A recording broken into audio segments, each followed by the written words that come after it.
खुळखुळ्या नावाच्या बुळबुळ्या. कुठे गेला रे खुळखुळा? खुळखुळा हरवला आमचा. महाराष्ट्रात एक नाव सध्या जोरदार चर्चेत आहे.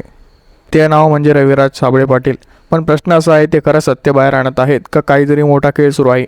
कथा सुरू होते तेव्हा, जेव्हा रविराज साबळे पाटील यांनी काही मोठ्या नेत्यांच्या जमिनी, सातबारा आणि मालमत्तेबद्दल खुलेआम प्रश्न विचारायला सुरुवात केली. सोशल मीडियावर व्हिडिओ, पुरावे, थेट आरोप. काहींना वाटलं हा माणूस धाडसी आहे, पण काहींना वाटलं हा खूप पुढे जातोय.